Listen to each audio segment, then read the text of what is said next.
6.1 के 4 number question कर रहे हैं।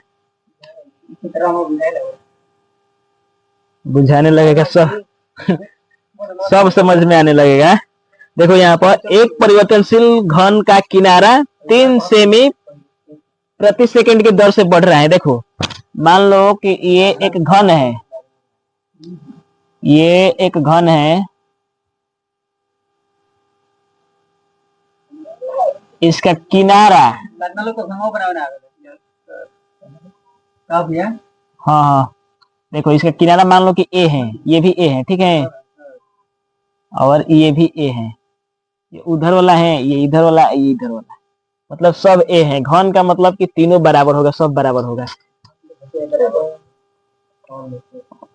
सब है ना। अब देखो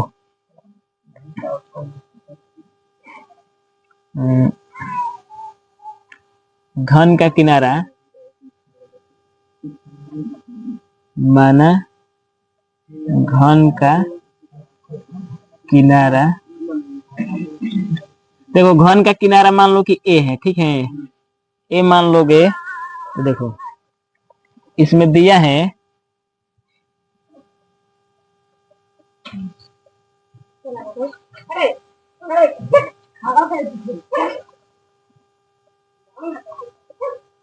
कि किनारा मतलब कि 3 सेमी प्रति, देखो इसको लिखोगे डी ए बटा डी टी, मतलब कि किनारा बढ़ रहा है 3 सेमी प्रति सेकंड की दर से, ठीक है। इसको मान लो कि एक समीकरण है। अब हमें ज्ञात करना है कि आयतन किस दर से बढ़ेगा।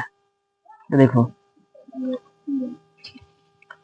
घन का आयतन, आयतन आयतन को भी से दर्शाओगे, क्योंकि आयतन को इंग्लिश में वॉल्यूम कहा जाता है, तो भी से दर्शाओगे। इसका फॉर्मूला होता है घन का आयतन बराबर ए का क्यूब, मतलब ए का घन कर दो। तो देखो हमें ज्ञात करना है कि डी भी मतलब कि आयतन, आयतन किस दर से बढ़ रहा है, ये हमें ज्ञात करना है।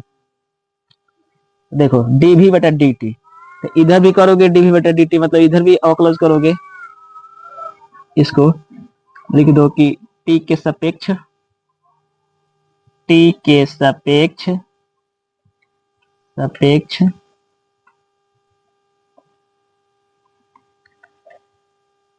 आयतन को अवकलज करने पर, अवकलज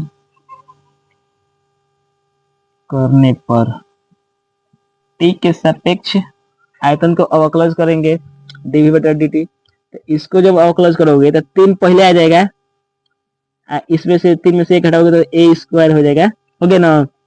अब ए अलग है, टी अलग है, तो इसको लिख दोगे एक बार और डी ए बटा डी टी, ठीक है। अब देखो 3 ए स्क्वायर, अब डी ए बटा डी टी पहले का समीकरण में 3 दिया है ना, तो यहाँ पर 3 लिख दोगे, तो ये हो जाएगा 9 ए स्क्वायर, ठीक है। अब देखो डी भी बटा डी टी बराबर इतना आया है, तो इसमें कह रहे हैं कि जबकि किनारा 10 सेमी लंबा है, जब किनारा मतलब कि ए का मान 10 सेमी होगा, तो अब हमें इसका आयतन किस दर से बढ़ रहा होगा वो हमें ज्ञात करना है। देखो ये बढ़ते बढ़ते मान लो ना कि 10 हो जाएगा, तब हमें आयतन मतलब किस दर से बढ़ रहा है वो हमें ज्ञात करना है। तो यहाँ पर 10 रखोगे ए की जगह पर, तो 10 का स्क्वायर हो जाएगा, क्योंकि ए का स्क्वायर है, 10 का स्क्वायर करोगे तो 100 हो जाएगा, 100 से 9 में गुणा कर दोगे 9 से हो जाएगा, तो डी भी बटा डी टी ए की जगह पर 10 रखने पर, तो ये घन है ना, तो इसका मात्रक लिखोगे तो सेमी क्यूब में लिखोगे बटा एस, मतलब कि सेमी क्यूब प्रति सेकेंड।